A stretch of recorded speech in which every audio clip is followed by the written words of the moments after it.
엄윤상 변호사의 TV 방송 지금부터 시작하도록 하겠습니다.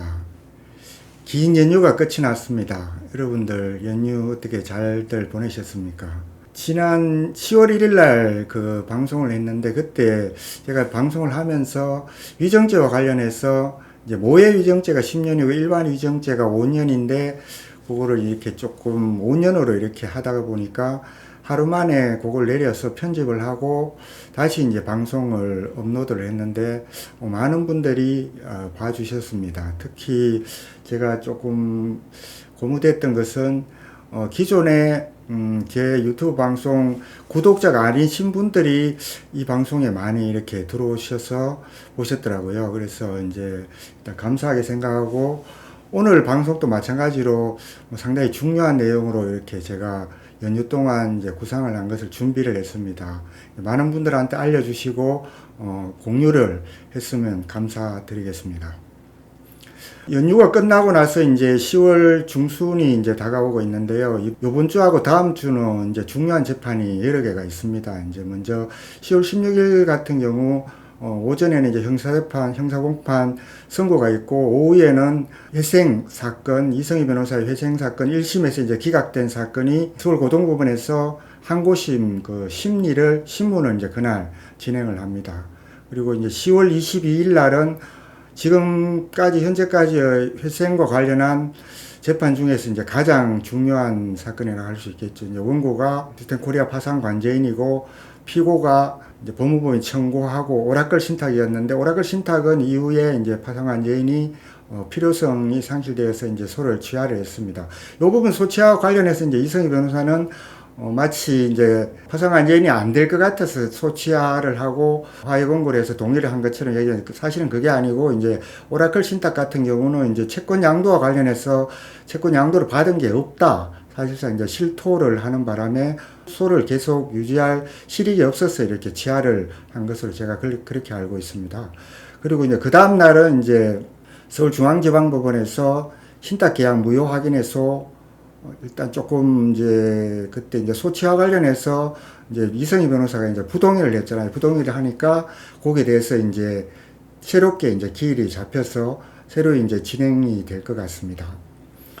일단 네 가지 이제 중요한 재판이 있고요. 오늘 제목은 여러분들 어떻게 느끼십니까?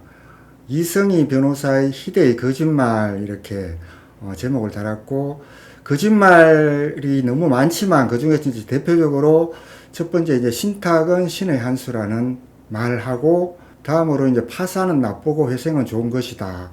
두 가지를 희대의 거짓말로 제가 뽑았습니다. 그리고 지금 이 두 가지가 신탁하고 회생이 현재 시더스 그룹의 회원 여러분들한테 가장 지금 중요한 쟁점이 되고 있는 이런 사안이고, 그래서 이제 그런데 이제 여기에 대해서 이제 이성희 변호사는 작년 이제 선임되고 나서 해임된 이후에 작년 2월부터 현재까지 여기에 대해서 사실과 다른, 법적으로 다른 어떤 거짓말이라고 할 수 있는 이 두 가지를 지금 또 계속 해오고 있고, 또 이를 위해서 회원들을, 피해자들을 갈라치게 하는 것을 계속하고 있어서 여기에 대해서 중점적으로 회원 여러분들한테 이제 말씀을 드려야 되겠다 해서 제가 준비를 좀 해서 오늘 이렇게 말씀을 드리고자 합니다.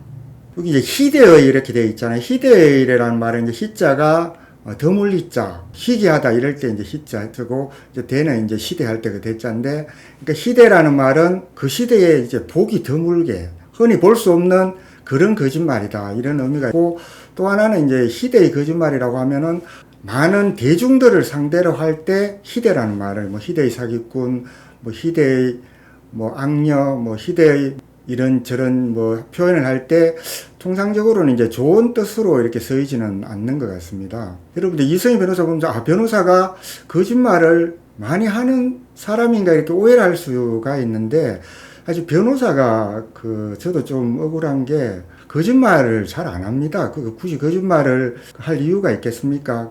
그럼에도 불구하고 이성희 변호사가 이런 거짓말을 하니까 제가 이 변호사 업계에서 보기 드물다, 거짓말하는 경우가 보기 드물다, 이런 뜻에서도 제가 희대의 거짓말 이렇게 제목을 뽑아왔습니다.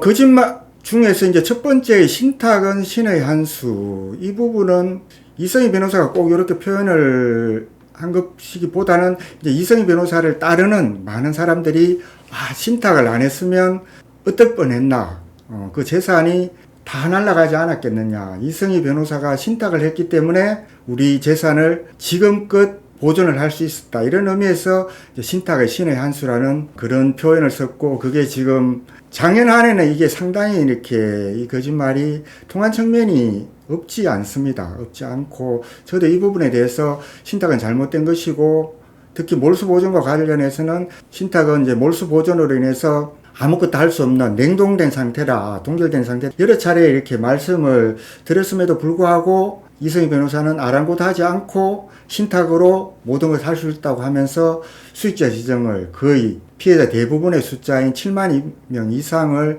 수익자 지정을 거짓말임에도 불구하고 현재까지 끌어왔는데, 다행히 이제 신탁과 관련해서는 지금은 많이 회원들이 여기에 대해서 이제 깨닫고 있는 것 같고 해서 신탁이 힘이 많이 빠졌다, 이렇게 이제 표현을 할 수 있을 것 같고, 10월 22일 날 중요한 재판이 있지 않겠습니까? 그게 이제 신탁과 관련한 파산관계인이 제기한 부인의소입니다. 부인의소이기 때문에 거기서 신탁은 신의 한 수가 절대로 아니다는 것이 법원으로부터 최초로, 물론 이제 몰수보전 같은 보전소송에서는 있었지만 본안소송에서는 최초로 이렇게 확인을 받는 그런 날이라는 의미에서 10월 22일 부인의소 선고 결과는 상당히 중요한 전기가 될 수 있지 않을까 생각을 합니다. 결과에 대해서 이제 저한테 이렇게 물어보는 분들이 많이 계신데, 제가 답변은 여러 차례 했습니다. 거기서 부인의소가 이성희 변호사가 승소할 확률은 0%다, 이렇게 말씀을 드렸죠. 그거는 이제 제가 그냥 기분이나 어떤 단순한 어떤 느낌으로 말씀드리는 것이 아니라 법리적으로 봤을 때 부인의 대상이 될 수밖에 없습니다. 될 수밖에 없고, 사회신탁에다가 편파 변제, 여러 가지 이제 법리적으로 부인이 될 수밖에 없는 그런 형태를 갖추고 있기 때문에 그 부인에서의 결과는 여러분들 그렇게 나올 것이라고 이렇게 생각을 해도 무방하지 않을까 봅니다. 오늘 이제 제가 주로 이렇게 말씀드리고자 하는 부분은 신탁 요 부분보다는 회생과 관련한 겁니다. 회생과 관련한, 왜 그러냐면 신탁과 관련해서는 이성희 변호사도 좀 한발 물러서는 듯이 이렇게 보입니다. 왜냐하면 법적으로 워낙 뻔하니까, 또 10월 22일 날 선고 결과를 본인도 어느 정도 예상하고 있지 않겠습니까? 그러다 보니까 작년 말부터 시작해서 강력하게 지금 들고 나오는 게 이렇게 회생입니다. 회생. 여기에 대해서 오늘 제가 좀 심도 있게 좀 말씀을 드리고자 합니다. 파산은 나쁘고 회생은 좋은 것이다. 여러분들, 이 말이 제가 거짓이라고 말씀을 드렸잖아요. 근데 이게 조금 의아하실 분도 계실 것 같습니다. 왜냐하면 파산은 나쁘고, 파산은 나쁜 거는 맞지 않습니까? 파산이 되는 게 이제 좋은 건 아니겠죠. 근데 회생은 좋은 것이다. 또 회생은 좋은 것으로 생각하고 계시지 않습니까? 근데 이제 여기서 이제 제가 관로에 빠뜨린 게 있는데 뭐냐 하면은, 이제 파산은 나쁘고 회생은 좋은 것이다. 여기서 말하는 이제 회생이라는 것은 여러분들이 생각하는 그런 좋은 의미의 그런 회생을 말씀드리는 것이 아니라, 이성희 변호사가 주장하고 있는 그 회생은 좋은 것이 아니다, 이런 말씀을 드리고자 하는 것입니다.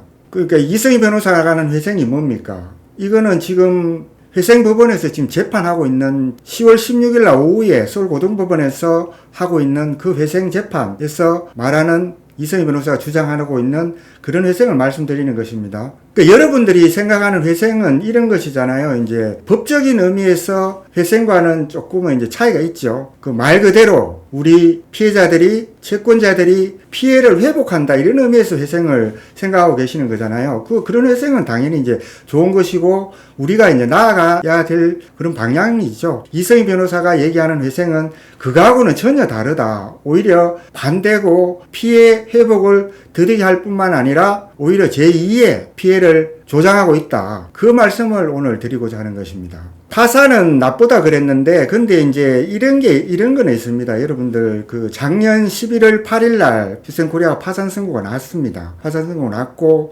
비록 파산을 우리가 그때 이제 원하지 않았고, 저도 그때 이제 소송 대리인으로서 4월 26일 날 파산 신청이 들어오고 11월 8일 날 그 파산 선고 결정이 날 때까지 정말 그걸 막기 위해서 노력을 정말 많이 했습니다. 제가 고범과 관련해서는 제가 그때 당시에 이제 생각나는 부분은 또 있는데, 그게 뭐냐 하면, 지금이니까 이제 말씀을 드리는데, 이제 그때 사실 파산을 제가 막기 위해서 왜 그거를 얘기를 하지 않았느냐, 이렇게 얘기하는 단체나 이런 사람들도 있었고, 그리고 마치 제가 파산을 막지 못해서 저 때문에 파산이 된 것처럼 나쁘게 이렇게 얘기를 하는 사람들도 있었습니다. 근데 제가 그 파산을 막기 위해서 노력을 많이 했다는 것은, 파산 신청을 한 그때 한 60, 70명 정도 됐나요? 그분들이 더 잘 알아요. 그분들이 더 잘 알고, 그 파산이 채권 회수를 위해서 적절한 방법이 아니다, 그거를 제가 설득을 정말 많이 했었고, 실제로 그 파산 신청을 한 채권자들 중에 거의 대부분이 그때 취하를 했습니다. 취하를 했고, 그리고 이제 거기 이제 파산 신청한 그 대리인이죠. 대리인 측하고도 많은 줄다리기를 통해서 어떻게든 파산을 막아보려고도 많이 했었고,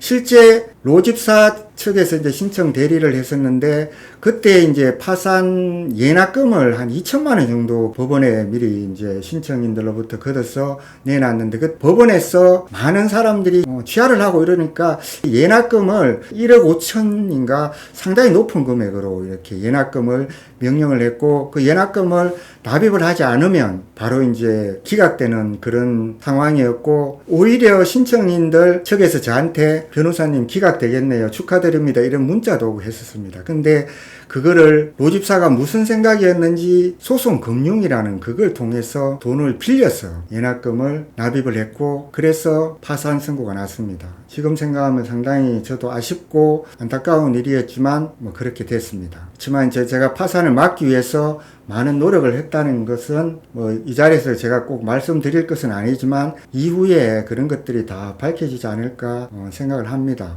근데 이제 법인 파산은 이제 개인으로 치면은 사망하고 똑같습니다. 사망하고 똑같은데, 여러분들 이런 거 있잖아요. 제가 여기 이제 파산은 선택의 문제가 아닌 현실의 문제다, 이렇게 현실의 문제를 바라봐야 된다, 이렇게 적어놨는데, 그건 뭐냐 하면은 사람으로 치면 죽음과 삶을 선택을 할 수가 없잖아요. 선택을 할 수가 없고, 이미 법인의 반대가 이제 자연인으로 치면은 스탠코리아는 이미 사망의 상태에 이제 그런 결과가 이제 발생을 했기 때문에, 이거를 현실의 문제로 지금은 우리가 차분하게 받아들이고 여기서 어떻게 하면은 문제를 해결할 것인지를 생각을 해야 될 때다, 이렇게 생각을 합니다. 그리고 이후에도 조금 보겠지만, 이성희 변호사가 말하는 파산은 나쁘고 회생은 좋은 것이다, 이거는 이제 거짓말이라는 이유가 좀 맨 밑에 보시면 채무자 회생 및 파산에 관한 법률에 따라서 지금 이성희 변호사가 회생 신청을 했고 2번 기각이 됐잖아요. 2번 기각이 되고 지금 또 하고 있는데, 항고심을 하고 있는데,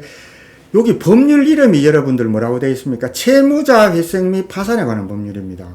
채권자하고는 상관이 없어요. 물론 채권자가 파산이나 회생 신청을 할 수 있지만, 그래서 이 법률에서 얘기하는 회생이나 파산은, 특히 회생을 보면 마치 채권자를 회생시키는 것으로 여러분들은 오해를 할 수가 있는데, 그와 정반대로 그 채무자 회생법에 따른 채무자 그 회생은 채무자 회생이지 채권자 회생이 아니다. 이거를 꼭 여러분들 기억을 해 두시기 바랍니다. 그러니까 채무자 회생 및 파산에 관한 법률은 채무자를 회생하거나 파산하는 그와 관련된 법률이지, 채권자 회생과 회생에 관한 규정을 두고 있지 않습니다. 채권자 회생은 채무자 회생법이 관여하는 분야가 아닙니다. 근데 이성희 변호사는 이 회생을 마치 채권자를 살리는, 파산은 채권자를 죽이는, 이런 거라고 하면서 여러분들한테 거짓말을 하고 있는 것입니다.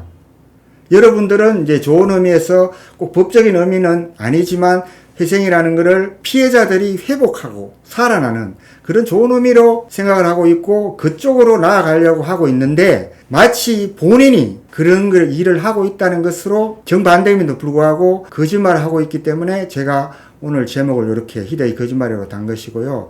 여기 보시면 또 제가 정치공학, 재판공학 이렇게 적어놨는데, 요 말은 제가 왜 적었냐면, 그 정치공학이 뭡니까? 그 정치의 목적이 이제 유권자로부터 선택을 받아서, 표를 받아서 권력을 잡거나, 목표하는 바를 이루기 위해서 하는 게 이제 정치인데, 그게 이제 공학적인 요소, 엔지니어링적인 요소를 결합해서 또 좋지 않은 좀 이런 측면으로 할 때 정치공학이라는 이런 용어를 쓰고 있고, 이 부분이 어느 정도 유효할 때가 있습니다. 특히 지금 현재 제가 뭐 정치에 관련해서는 철저히 뭐 중립적인 그런 걸 입장을 가지고 있고 전혀 언급을 하고 있지 않습니다만은, 현재의 어떤 우리나라 지금 정치 그 토양을 보면 정치공학이 상당히 많이 좌우하는, 편가르기라 그러죠. 편가르기를 하고 어떤 프레임을 만들어서 자기 지지자들을 결집시키는 이런 쪽으로, 특히 유튜브 같은 경우도 그렇게 많이 하고 있어요. 하고 있고 해서 어느 정도, 왜냐하면은 그 사람들로부터 표를 받으면 되니까 어느 정도 효과를 보는 측면이 있어요. 근데 이 정치공학을 내세워서 이성희 변호사는 법률적인 영역에서도 이거를 하고 있어서 제가 재판공학이라는 말을 썼습니다. 이성희 변호사가 여러분들 그 서울대 공대에 나온 걸로 제가 알고 있는데, 그 공학 박사 학위를 갖고 있다 그러잖아요. 그러니까 그 부분을 처음에 저도 상당히 높이 보고 우리 사건 해결에 있어서 좋게 역할을 할 수 있겠구나 기대를 한 것도 사실이고, 여러분들도 아마 그런 분들이 많지 않았나 생각을 합니다. 근데 지나고 보니까 지금 우리가 다루고 있는 이런 것들은 재판 영역이나 이런 것들이 공학적인 측면이 이렇게 스며들 여지가 없잖아요. 왜 그러냐면 정치 부분은 그거를 결정을 옳고 그르고 결정하라는 사람은 유권자죠. 유권자가 거기에 대해서 결정을 하기 때문에 유권자를 결집하고 유권자로부터 지지를 받으면 그게 어떤 소기의 목적을 얻을 수 있기 때문에 그게 일부 합리화되는 측면이 없지는 않습니다. 그렇지만 이 법적인 영역은 그거하고는 완전히 다르죠. 이쪽은 어떤 그런 것보다는 논리나 이런 것들이 작용을 하고, 여기에 법적인 부분에 대해서 문제가 생겼을 때 이거를 결정을 하는 곳은 어디입니까? 재판부, 사법부입니다.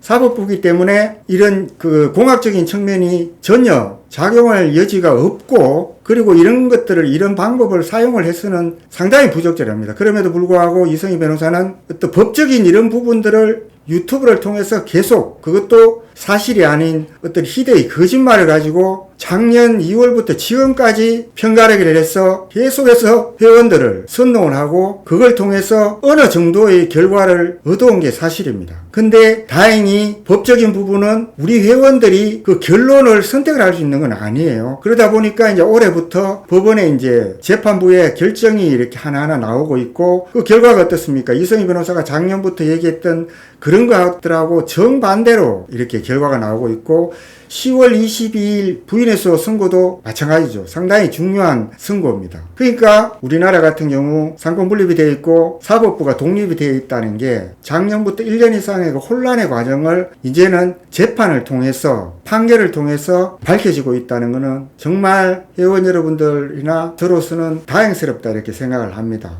서론을 상당히 오래 이렇게 했는데 다음으로 한번 넘어가 보도록 하겠습니다.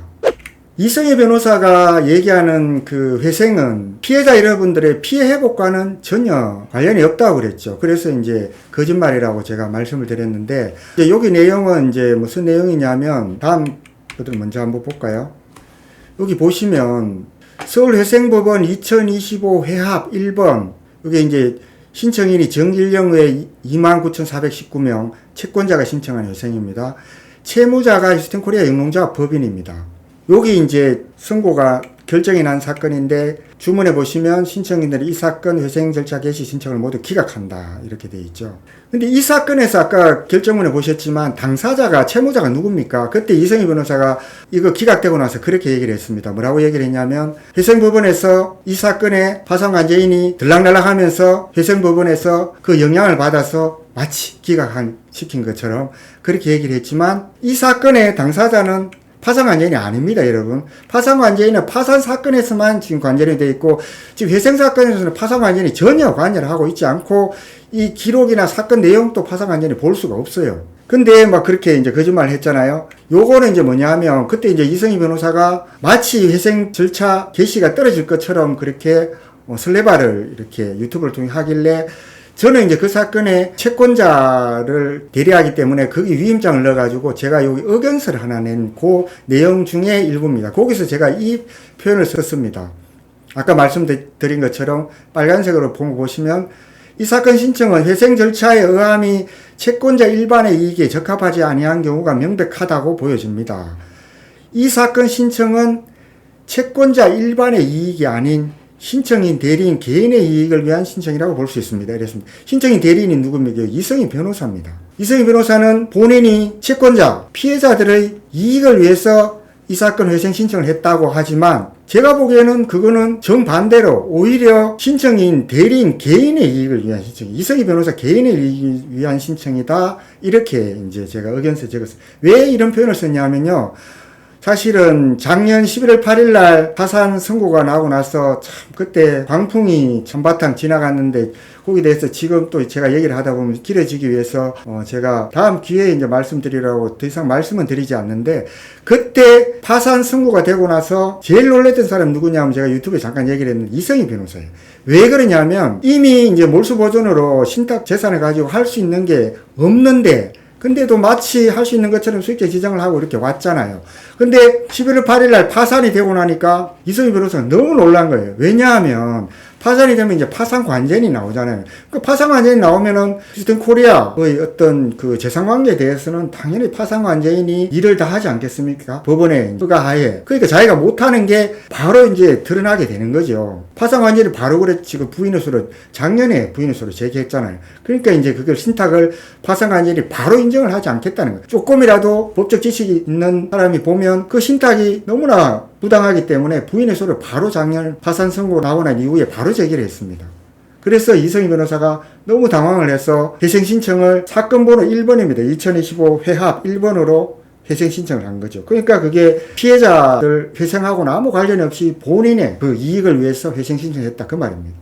그리고 이제 우리가 이제 원하는 회생은 채무자 회생법상의 회생하고는 좀 거리가 있습니다. 여기에 대해서는 앞으로도 여러 차례 여러분들한테 이제 말씀드릴 기회가 있을 것인데요. 채무자 회생법상 회생을 지금 하고 있는 사람이 누굽니까? 이성희 변호사입니다. 이성희 변호사는 작년에 이미 한번 회생 신청했다 기각됐고, 원래 지금 또 1심 기각되고 지금 2심을 하고 있는데, 그 이성희 변호사와 같은 회생이 어려운 이유를 제가 여기 몇 가지를 이렇게 들어봤습니다. 첫 번째가 이제 두 번의 회생 신청이 기각됐죠. 근데 회생 신청은 보통은 이제 한번 기각되면 이제 기판력이나 이런 것 때문에 이제 못하는 걸로 이렇게 알고 있는 분들이 있을 수 있는데, 신청이나 이런 사건들은 기각이 되면 이제 기판력이 없어서 뭐 10번이고 100번이고 이론적으로 할 수는 있습니다. 다만 어떤 법원의 판결이나 재판은 선례를 상당히 중요시 여깁니다. 선례를 중요시 앞에 재판부 다른 재판부도 한 그 어떤 판결문이나 결정문 속의 그 내용은 사실상 추후에 이제 사건에 따른 재판부의 판사들한테 영향을 그대로 미칩니다. 그러니까 선례가 있었기 때문에 두 번 기각되고 나서 됐기 때문에 다시 하기 힘들다는 그게 첫 번째 이유고, 그 다음 두 번째 같은 경우는 이제 중요한 이유인데, 이제 법인 해산명령을 서초구청에서 2023년에 신청한 사건이 있습니다. 이제 요 사건 같은 경우는 2023년 하반기에 한 걸로 제가 알고 있는데, 제가 이제 작년 1월 2일 날 올라와서 시대스그룹 그 법률 자문 계약을 맺으면서 그 내용 중에 다른 변호사들이 하는 사건에 이제 제가 모두 이렇게 이제 관여를 한다 그럴까요? 그 다 이제 챙기고 이렇게 했는데, 법인 해산 명령 사건 같은 경우 이제 다른 법무법인을 하고 있었어요. 하고 있었고, 제가 그래서 이제 그걸 좀 알아본다고 이제 알아보니까, 그때 당시에 작년 초잖아요. 이미 이제 그 진행이 되는 과정이었는데, 파산 신청 들어오기 전입니다. 그쪽 변호사가 그때 이제 제가 전화 통화만 했습니다. 사건 기록은 제가 받아서 봤고요. 봤는데, 열심히 이제 이것저것 적어서 내기는 했던데, 전의를 상실했더라고요.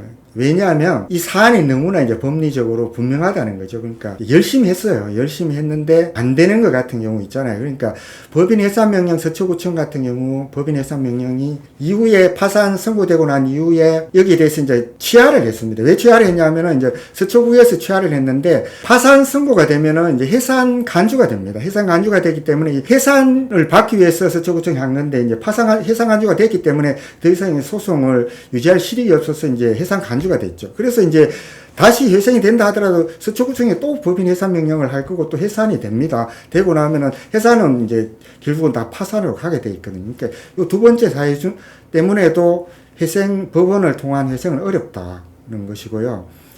그다음에 지금 세 번째 파산 결정되고 난 이후에 형사 판결 이제 방범 사건 같은 경우 이제 대법원에 이제 파기환송은 됐지만 기소 범위와 관련해서만 그렇고 나머지 이제 법리적인 부분은 다 확정이 됐다고 볼 수 있습니다. 됐다 이거 볼 수 있어서 거기에 나와 있던 내용들이 회생에 대부분 이제 부정적인 이런 측면에서 반영이 될 수밖에 없다. 그리고 또 지금 파산 절차가 진행 중이고 지금 시드 코리아 다음에 이제 파산 이제 계열사 중에서 시더스 인베스트먼트가 파산 선고가 됐고 이후에 이제 시더스 힐링 플랫폼이 파산이 됐고 그다음 네 번째로 제가 대표로 있는 LS 인베스트먼트가 파산이 돼서 총 계열사 4개가 지금 파산이 돼서 그런 상황이기 때문에 이제 회생 부분에서 보기에도 좀 그렇지 않겠습니까? 이런 현실적인 것 때문에 회생이 좀 어렵다 이렇게 저는 이렇게 보고 있습니다. 그 다음에 이제 조금 조심스러운 부분이 제3자 M&A 방식에 의한 회생이 가능하냐 이건데 제가 이제 물음표를 해놨는데 가능합니다. 일단 법리적으로 가능하고 어떻게 보면은 뭐 이성희 변호사도 인정하고 있다시피 유일한 방법이 제3자 M&A 방식에 의한 회생밖에 없습니다. 이거는 뭐냐면은 이제 다른 법인이 휴스텐 코리아의 채무를 떠안고 채무를 해결하고 나서 휴스텐 코리아가 다시 이제 살아나는 건 아닙니다. 그런 방식으로 제3 법인이 이제 휴스텐 코리아를 흡수 합병하는 뭐 그런 형태인데요. 이게 이론적으로 가능하고 채무자 회생법에도 이런 관련 조항이 있고 그리고 또 이런 케이스가 상당히 많아요. 어떻게 보면은 법인의 회생에서는 제3자 M&A 방식에 의한 회생이 많습니다. KTN에서 여러 차례 이제 다뤄졌던 포항 설립병원 같은 경우도 이제 제3자 M&A 방식에 의한 회생이었습니다. 그때 부산 의료재단인가요? 거기서 설립병원을 인수해서 회생을 시켰죠. 그게 이제 가능은 한데 저는 사실은 자신은 없어요. 자신은 없고 제가 하는 회생 방안 지금 작년 연합채권단 만든 이후에 피해자 회생, 피해자 회복을 위해서 밤낮 없이 걸으면서도 여기에 대해서 고민을 하고 했지만 제 머릿속에는 일단은 들어있지 않다는 말씀을 드립니다. 제가 자신이 없기 때문에 그렇습니다. 요게 이제 이성희 변호사의 회생 신청인데 10월 16일 날 오후에 서울고등법원에서 항고심 신문이 있는데 그 결과에 대해서 항고에서 냈더라고요. 뭐 저는 보지는 못했습니다만은 뒤집어질 가능성은 없다 이렇게 말씀드릴 수 있습니다. 제가 아까 그 말씀드렸죠. 정치공학, 재판공학 이런 말씀. 그날 또 아마 이성희 변호사 측에서 서울고등법원에 많은 자기 측 회원들을 뭐 참여를 할 것 같아요. 그렇지만 그게 재판에 영향을 미칠 수 없고 1심을 할 때도 그랬잖아요. 자기가 회생을 원하는 사람은 90몇 %? 뭐 그렇고 뭐 휴건대 같은 경우는 몇 명이 했는데 이거 가지고는 마치 조롱을 하듯이 그렇게 얘기를 했는데 법원의 재판은 정치공학이 전혀 작용을 하지 않고 법관이 판사가 헌법과 법률 양심에 따라 하기 때문에 그런 거하고는 전혀 관계가 없습니다. 유튜브를 통해서 아무리 얘기를 하고 거기에 대해서 찬성표를 90몇 %를 내던 그게 오히려 재판부 보기에 제가 보기에는 신뢰성을 더 떨어뜨린다 이렇게. 왜냐하면 재판부를 압박한다 이렇게 기분이 나쁠 것 같아요. 요거 여러분들 제가 요 올린 거는 요걸 한번 캡처를 하셔서 한번 읽어보시기 바랍니다. 상당히 중요한 내용들이 많아서 제가 천천히 넘길 테니까요. 빨간색 요 된 거 요게 이제 중요한 내용입니다. 요거는 이제 확대한 거고요. 천천히 하니까 여러분들 캡처를 하셔서 여기저기 이렇게 좀 돌려보시고 초본입니다. 이렇게 돼 있죠. 요거는 제가 그때 이제 의견서를 냈잖아요. 이제 뭐 또 이성희 변호사가 제가 이걸 끝까지 왜 보여드리는 게 이게 또 뭐 파산관제한테 구했느니 막 이런 또 얘기를 할 것 같아요. 제가 요거는 제가 회생법에 가서 열람 등사 신청을 해서 재판부에서 허가를 해서 이렇게 받은 그거 이제 등본이 아니기 때문에 초본이라고 돼 있죠. 저는 개인적으로 채권자 여러분, 피해자 여러분들의 권리 회복을 위해서 회생법원에 대해서는 상당히 제가 정성을 다하고 있습니다. 이제 판사님들한테도 어떻게 하든 최선을 다하는 모습을 보이고 있고 해서 이제 왜냐하면은 이제 서울회생법원 같은 경우는 앞으로도 이제 여러 가지 이제 재판을 많이 부인해서 이런 것 같은 경우는 관할이 다 서울회생법원이거든요. 하기 때문에 이제 저를 아마 아시지 않겠습니까? 그때 이제 채권자 1회 채권자 집회 때 그때 100, 300 사건에서 재판부에서 그래도 채권자 대리인 변호사 중에 저보고 가장 먼저 발표를 하라 그래 발표한 기억이 있는데 요것도 제가 내니까 당사자가 아니라고 또 결정문을 또 허가를 안 해주면 어떠나 했는데 허가를 해주더라고요. 여기 보시면 굵은것으로 된 부분인데요. 요게 뭐냐면 이성희 변호사가 하는 회생안이 여러분들한테 하는 피해자를 살리는 그런 회생하고는 전혀 관계가 없다는 것을 핵심 내용이기 때문에 제가 한번 읽어보겠습니다. 신청인들이 주장하는 회생계획안 중 위와 같은 각 수익 부분을 계속 기업 가치에서 제외하면 사실상 채무자의 청산을 내용으로 하는 회생계획안에 해당하는데 앞서 본 바와 같이 현재 채무자에 대한 파산 절차가 진행 중인 점, 이 사건이 이미 진행된 절차의 낭비를 방지하기 위하여 예외적으로 청산형 회생계획안의 작성이 허용되는 경우라고 보기 어려운 점 등을 고려하면 그와 같은 회생계획안에 따른 회생 절차를 진행하는 것은 적절하지 않다 이렇게 되어 있죠. 여기서 핵심 단어가 뭐냐 하면은 그 중간쯤에 있는 청산형 회생계획안입니다. 그러니까 이성희 변호사가 신청한 회생안은 어떤 일반적인 기업 휴생 코리아를 살리는 그런 회생이 아닌 청산형 회생계획안이라는 거예요. 청산형 회생계획안이라는 건 뭐냐 하면 이게 파산하고는 그 유사한데 다만 파산은 이제 파산 관제인이 나서서 청산 절차를 거치는 그런 거를 얘기를 하는 거고, 청산형 회생은 파산 관제인이 아닌 관리인이 어떤 청산을 하는 이거를 이름을 청산형 회생이라고 그럽니다. 파산하고는 거의 유사한데 다만 조금 느슨한 거죠. 파산보다는. 또 기관이 파산 같은 경우는 파산 관제인이 하고 청산형 회생은 관리인이 합니다.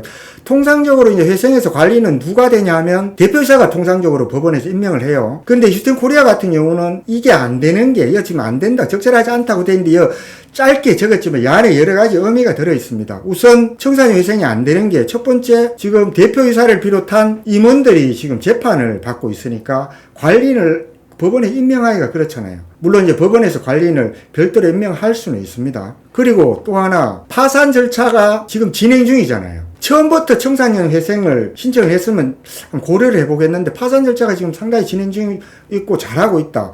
근데 이거를 왜 이성희 변호사가 청산형 회생을 주장을 하냐? 이거는 제가 보기에는 요거는 제 분석입니다. 파산이 그대로 진행되면 제가 수차 말씀드렸다시피 이성희 변호사가 신탁을 통해서 뭐를 할 수 있는 게 없습니다. 지금 부인의소로 제기되어 있고요. 근데 회생으로 가면은 인가가 되면 기존의 파산 절차는 다 정지가 됩니다. 중단이 되고 회생으로 넘어가거든요. 넘어가면은 본인이 이제 관리인이 되지는 못하겠죠. 본인이 세우는 뭐 관리인을 통해, 그러니까 본인 측에서 청산하겠다는 거예요. 파산 관제인이 하는 거는 싫다는 거죠. 그것마저도 이성희 변호사는 항상 그러잖아요. 뭐든 본인이 해야 되는 거예요. 그래서 청산형 회생 계획안을 이렇게 했는데 법원에는 결과적으로 적절하지 않다, 이렇게 결론을 내렸습니다. 결정문을 여러분들 한번 자세히 읽어보시면 지금 진행 중인 우리 그 회생에 대해서 많은 내용을 파악을 하실 수 있을 것이기 때문에 불안해하지 마시고 여기저기 묻지 마시고 요 결정문을 몇 차례, 또 흔히 또 여러분들 판결문이 되게 어려울 것이라 생각하시, 그렇지 않습니다. 자세히 여러분들 시더스 그룹의 어떤 내부적인 거에 대해서 많이 아시잖아요. 그래서 이거를 갖다 놓고 자세하게 이런 것들이 이성희 변호사가 얘기하는 회생이 어떤 것이고 이런 것들에 대한 또 불안감이나 이런 것들을 많이 누그러뜨릴 수 있는 그런 거이기 때문에 한번 읽어보시기 바랍니다. 그리고 그 제3자 M&A 방식의 회생에 대해서 아까 제가 물음표를 해놨는데 가능합니다. 가능하고 실제 케이스에서도 제3자 M&A 방식에 한 회생이 된 경우도 많아요. 그리고 지금 우리 단체 중에서도 이런 방식에 의한 회생을 준비를 하는데도 제가 있는 것을 알고 있지만 제가 일단 참여는 하지 않고 있습니다. 근데 이제 제가 여기에 이제 참여를 하지 않는 이유는 그 분들의 이제 회생 계획안에 대해서 제가 자세히 모르지만 저는 그렇거든요. 지금 채권단을 만들면서 이제 하나 다짐을 했던 게 뭐냐면은 책임지지 못할 일을 하지 말자. 그리고 회원들이라는 게 연합채권들 회원이겠죠. 뿐만 아니라 이제 일반 피해자들 회원들을 불안하게 하거나 힘들게 하는 뭐 이런 방법을 안 하려고 그래요. 차라리 안 하고 제가 또 모르는 거 이런 것도 또 안 하겠다, 이렇게 그런 생각을 했기 때문에 제가 모르거나 제가 책임 못 질 부분은 될 수 있는 대로 안 하고 모든 거를 제 책임하에 궁리하고 준비하고 어느 정도 되면 여러분들한테 동의를 구해서 진행을 하려는 뭐 이런 방식을 하고 있기 때문에 일단 요거는 제가 현재로서는 고려를 하고 있지 않습니다. 여기 보시면 이제 제3자 M&A 방식의 회생이 이제 어떤 거냐면 다른 법인이 우리 휴스턴 코리아의 모든 뭐 인적, 물적, 뭐 대체로 이제 보통 물적 뭐 어떤 재산 이거를 인수를 받고 채무를 이제 해결해 주는 것인데 그 채무를 순진하게 생각을 하면 그 법인이 우리 채권액이 얼마입니까? 1조 2천억쯤 되잖아요. 그거를 다 해결해 줄 것이라고 생각하는 분이 많지는 않겠지만 뭐 간혹 있을 것 같고 최대한 해결해 준 해주면 좋고, 그런데 그리고 또 M&A 한 그 회사하고 우리가 계속해서 갈 수 있을 거라고 이렇게 생각을 하잖아요. 근데 그게 실제로는 그렇지 않은 경우가 많고, 그리고 또 M&A라는 거는 이 세계가 뭐 우호적 M&A도 있습니다만은 통상적으로 이제 적대적 M&A가 많고 좀 비정한 뭐 이런 세계라고 볼 수가 있습니다. 이제 작년 12.14 사태 터지고 나서도 M&A를 이렇게 얘기들이 여러 차례 있었어요. 제가 그때 있어봐서 하는데, 저는 그때 이제 M&A를 반대를 했던 게 뭐냐면, 우선 그 M&A를 제안을 하는 업체를 믿을 수가 없잖아요. 그 사람들이 어떤 생각을 갖고 있는지,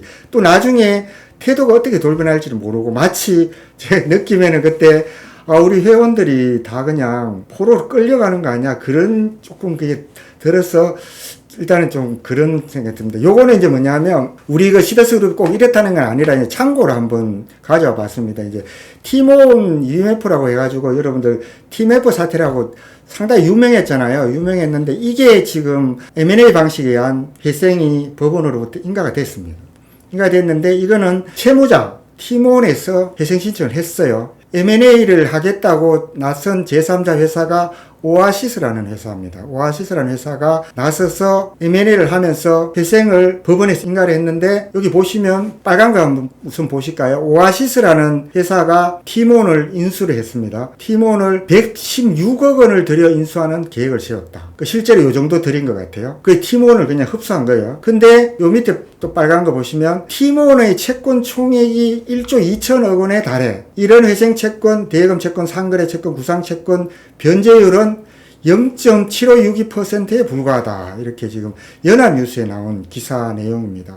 올 6월에 나온 기사인데요. 1조 2천억, 그러니까 우리하고 금액은 우선 똑같잖아요. 그죠? 우리도 이스턴 코리아도 지금 1조 2천억쯤 됩니다. 선수금 기준으로만요. 근데 티몬이 116억 원으로 인수했어요. 물론 이제 티몬의 뭐 다른 재산은 특별히 크게 많을 것 같지는 않은데, 물론 우리하고 많이 다른 게 그게 다르죠. 이제 우리 같은 경우는 금액은 이제 1조 2천억으로 거의 동일하지만, 히센코리아는 이제 계열사 이런 거를 다 합쳤을 때 자산 자체가 어마어마하기 때문에 M&A에 나설 기업이 상당히 많이 있을 수는 있습니다. 이제 그런 거로 다르기 때문에 이거를 무조건 우리 여기하고 비교해서 제3자 M&A를 조금 조심하자, 그런 의미지 이제 부정적으로 꼭 강조하기 위해서 하는 거는 아니니까 오해는 하지 마시기 바랍니다. 다만 이제 그 M&A 방식의 회생이 이런 게 있을 수 있으니까 항상 꼼꼼하게 체크를 하고 조심스럽게 다뤄야 된다. 요 말씀은 드릴 수 있을 것 같습니다.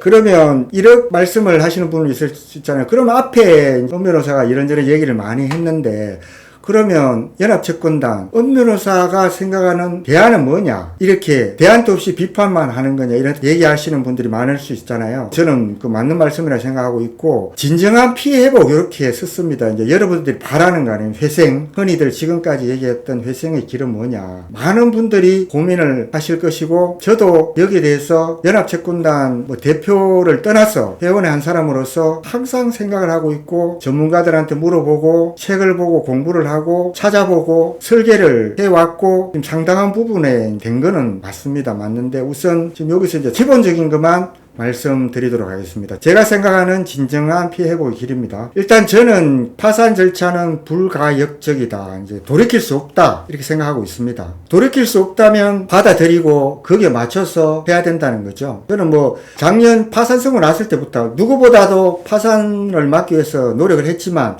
선고를 하고 난 이후에 연합채권단을 만들면서 파산은 돌이키기가 어렵다. 일단 제가 결론을 내리고 거기에 맞춰서 여러 가지 대책을 구상을 해왔습니다. 두 번째, 회생은 우리 스스로 해야 한다는 겁니다. 왜 그러냐면, 이거를 머릿속에 여러분들 반드시 이렇게 두시기 바랍니다. 이걸 안 하면 이성희 변호사가 얘기하는 거기에 계속해서 우리가 선동을 당할 수밖에 없습니다. 채무자 회생법에는 채권자 회생을 위한 그런 제도가 아닙니다. 채권자 회생은 채무자 회생법에 없습니다. 회생은 우리가 스스로 해야 된다. 많은 방법이 있겠지만 저도 우리 스스로 하는 회생을 생각하고 있고, 물론 우리의 그 법 틀 안에서, 저는 특히 이제 상법의 틀 안에서 회생을 하는 뭐 이런 방법을 생각을 해오고 있고, 지금도 그런 방법을 계속해서 구체화시키고 있습니다.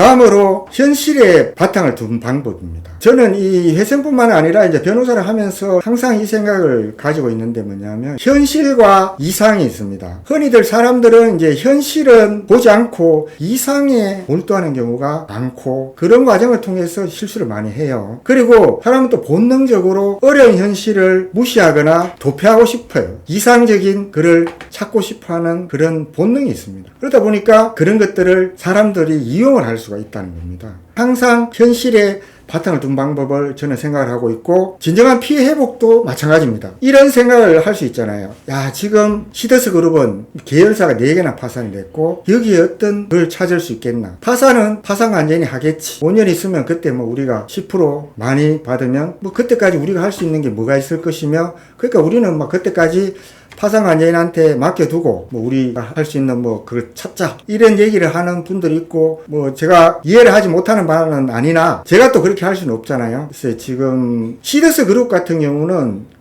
그 말입니다. 이제 뭐냐면 저는 여기 시더스 그룹에 지금 파산된 상태 이거를 떠나서 자리를 옮겨서 어떤 피해 회복을 하는 그거는 제가 전혀 고려를 하고 있지 않습니다. 왜 그러냐면 지금 시더스 그룹 같은 경우는 이제 파산이 돼서 모두 죽을 것 같고 파산은 휴스턴 코리아가 파산됐지 여러분들이 파산이 된 게 아닙니다. 그리고 사람을 따지면 부모님이 돌아가신 거지 본인이 돌아가신 게 아니잖아요. 근데 시더스 그룹 같은 경우는 그래도 다행인 게 뭐냐면 통상적으로 이제 법인이 파산이 되면 거의 없어요. 없고 그걸 기반으로 할 수 있는 게 거의 없습니다. 근데 시더스 그룹 같은 경우는 계열사들한테 여러 가지 자산들, 휴스턴 코리아 파산관계는 이제 파산관계 보고서에도 여러분들 보셨겠지만 많은 자산들이 되어 있습니다.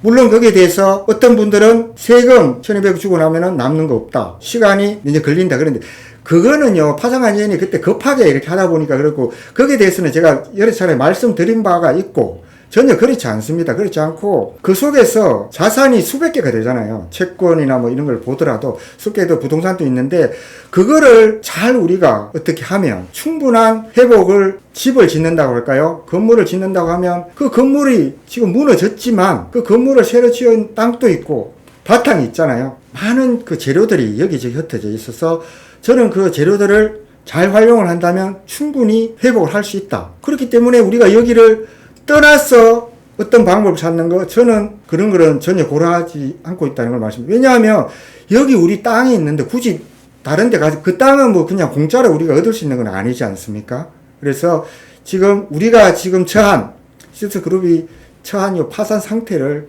정확하게 보고 차분하게 봐서 회복을 할 수 있는 여러 가지 방법을 지금 현 상황에서 찾자는 게 저희 피해복 길의 기본입니다. 그리고 이제 어떻게 보면 위의 세계보다 이 회복의 성공을 위해서 가장 중요하다고 저는 개인적으로 생각하는 게 회원 모두의 참여와 공감대 형성입니다. 그러니까 우리가 지금 가지고 있는 게 아까 말씀드린 것처럼 시더스 그룹 내에 여러 가지 회복을 위한 재료들, 자산들 그런 거 많다는 것도 있지만 회원들이 그러니까 제가 말씀드리는 회원은 피해자뿐만 아니라 피해자 아닌 회원들도 다 하는 겁니다. 이제 제가 생각하는 피해 회복 프로그램에는 피해자, 채권자 여러분뿐만 아니라 아닌 회원들도 모두 참여하는 그런 방법을 저는 생각을 하고 있습니다. 그렇기 때문에 이게 어떻게 보면은 큰 자산일 수 있습니다. 우리 지금 시더스 그룹 휴스턴 코리아 같은 경우는 많은 회원들이 아픔이나 동질성을 지금 1년 이상 또 그 이상 공유를 하고 있기 때문에 만약 그 피해 회복 프로그램이 많은 분들이 이제 공감을 느낀다면 그것 또한 많은 분들이 참여가 피해 회복을 당길 수 있는 자산이 될 수 있다고 생각을 합니다. 그래서 지금 오늘은 다소 여러분들 보시기에 좀 추상적일 수는 있지만 지금 구체적인 방법도 하루하루 생각을 하고 있으니까 오늘 다만 말씀드리지 않는다는 거고요. 왜 그러냐면 제가 이 얘기를 하면은 제 우스갯소리가 아니라 이성희 변호사가 바로 또 따라 할까 봐서 그렇습니다. 그동안 여러 차례 경험이 있어서 그래요. 그 외에 여러분들 그 해피캐시 앱에 보면 이성희 변호사가 처음에 이제 수익자 지정했다가 막 그걸로 뭐 온갖 거를 다 했잖아요. 제가 뭐 연합채권단 제가 채권 신고를 뭐 몇백 명 못했어요. 하니까 이성희 변호사는 뭐든 본인이 다 해야 돼. 그 해피캐시 앱으로 채권 신고를 얼마나 많은 사람들이 했습니까? 그건 뭐 제가 꼭 나쁘다고 하는 게 아니라 그것도 했죠. 제가 또 연합채권단 렌트 또 해결 뭐 했는데, 그거 뭐 제가 제가 느낌이 그런 게 렌트도 본인이 해결을 해. 가맹점도 그거 다 만들어놨잖아요. 본인이 해결을 해. 또 세금 부분도 환급인가요? 세금 환급 그거는 제가 처음에는 좀 가능하다 싶고 세금 소송도 그런데 그게 만만치가 않은데 세금 환급도 또 올려놨더라고. 올려놓고 뭐든 본인이 다 해야 되는 사나이 이성희 변호사입니다. 그 위더미 회생 주식회사인데 처음에 이게 나왔을 때 7월 18일 날 회사成立이 됐더라고요. 이거를 왜 만들었을까 제가 곰곰이 한번 생각을 해봤어요. 이성희 변호사 TV에 분명히 3명 단장들이 다 나와서 뭐 설명도 하고 이렇게 유튜브에 나왔는데 막 비판을 하니까 뭐 그 다음 방송에는 마치 자기네에게 관여하지 않는 것처럼 이거는 잘못됐다는 식으로 얘기를 하던데 여기를 만들 때 이성희 변호사가 전혀 관여를 하지 않았을까, 관여를 했을까. 저는 이제 좀 최소한 얘기는 좀 서로 있었을 거다. 왜냐하면 박재일 수석단장 같은 경우 요즘 사내이사로 되어 있는데 이성희 변호사가 변호를 해주고 있잖아요. 그러니까 항상 사무실에 왔다 갔다 하면서 많이 볼 것 같은데 이거 언호는 안 했겠습니까? 언호는 제가 이게 눈길에 들어오는 게 뭐냐면 위더미 회생 주식회사 제 느낌을 말씀드리는 거예요. 위더미 회생이라니까 제목이 참 원래 이렇게 사람 뭘 이름을 짓거나 법인 이름을 지을 때 그 어떤 목적이나 의미를 너무 강하게 부여하는 게 여러분들 좋을 것 같지만 그렇지 않습니다. 여기 보니까 위덤이 너무 고심한 흔적은 있어요. 위덤이 이러니까 나와 함께 이 말이잖아요. 그 좀 약간 그 네트워크 다단계 이런 냄새가 나지 않습니까? 회생 이러니까 이것도 회생과 관련한 이런 일을 해야 되는 이 이름 자체에 정말 큰 의미를 두고 고심을 해서 지었다는 그런 느낌은 들어요. 그리고 이제 그 이름보다도 제가 그 목적에 보니까 빨간색으로 이렇게 특수목적 법인 이렇게 되어 있죠. 이제 SPC라고 스탠 코리아 준조합원들의 피해 회복 이거를 지원하기 위해서 설립됐다 이렇게 되어 있고 SPC 같은 경우는 그때 왜 이성희 변호사가 연합채권단 4월 19일 날 그때 행사가 다 공개된 행사였는데 그때 사실은 연합채권단에 어떤 일을 할 것이라는 거를 조금 이렇게 중요한 내용들도 좀 얘기한 게 있어요. 거기 뭐 아마 연합채권단에서 특수목적 법인을 구상을 했었어요. 구상을 했었는데 여기도 딱 이렇게 돼 있길래 그거하고 그 다음에 괄호 1번에 본건 프로젝트를 위하여 필요한 자산 매입. 그러니까 이성희 변호사가 막 이렇게 얘기할 때요. 그걸 좀 반대로 볼 필요가 있는 게 그때 막 그랬잖아요. 연합채권단 창립총회가 4월 19일인데 그걸 그때 봤는지 이후에 봤는지 이제였죠. 그때 막 풀풀 뛰면서 채권을 뭐 헐값으로 샀어. 연합채권단 회원들끼리 나눠서 한다 뭐 그러던데 제가 그러겠습니까? 다만 공매나 이런 거에 나온 채권을 매입하는 거 그게 뭐 잘못된 게 있나요? 그걸 매입을 해서 피해 회복을 위해서 사용을 한다면 잘못된 게 없잖아요. 왜 여기도 보세요. 위더미 회생 주식회사도 필요한 자산 매입이 있잖아요. 그럼 여기 공매를 나오는 자산 매입이 여기 포함 안 됩니까? 그래서 저는 처음에 위더미 회생 주식회사를 했을 때 이게 분명히 회생이나 여기 재판을 위해서 지금 재판 받고 있잖아요. 여기 분들이. 그리고 또 파산 절차 내에서 그런 필요에 의해서 만든 법인이면 확실하다 이런 생각을 했었습니다. 맞을 수도 있고 안 맞을 수도 있지만 제 분석입니다. 기존에는 이제 신설 법인이 뭐였죠? 그때 시사모 주식회사로 작년 4월인가 그때쯤 만들어졌죠. 그때 이성희 변호사는 변신을 잘해요. 처음에 이제 주식회사 할 때는 그 오동관 씨가 이제 대표이사를 하다가 이게 아니다 싶어서 그런지 그만두니까 이제 정길영 씨가 대표가 됐잖아요. 법인명을 오라클 신탁 주식회사로 바꿨습니다. 오라클 신탁 그것도 위더미 회생하고 이게 오버랩 되는 게 그때는 이성희 변호사의 희대의 거짓말 중에 첫 번째가 신탁이었어요. 신탁을 가지고 막 그렇게 하다 보니까 법인명도 신탁 이게 들어갔어요. 그리고 오라클 신탁을 통해서 뭘 하겠다 이렇게 했던 거죠. 오라클 신탁이 지금부터 내실 수가 없어요. 지금 부인에서 피고로도 돼 있다가 아무것도 한 게 없다 해가지고 소치화되고 이러니까 그래서 이제는 또 이성희 변호사의 희대의 거짓말 두 번째 회생이잖아요. 회생을 통한 피해자 선동 이러니까 조금 그래서 구워 삼기 이렇게 얘기할까요? 또 회생이라는 법인명을 딱 붙였어요. 그래서 저는 이 위더미 회생 주식회사가 그런 목적으로 만든 게 아닌가 이렇게 생각을 하고 있습니다. 뭐 제가 이 법인에 대해서 왈가왈부할 것은 아니지만 크게 성공을 할지 상당히 지극히 의문시되고 세 분 단장님들이 이름이 있는데요.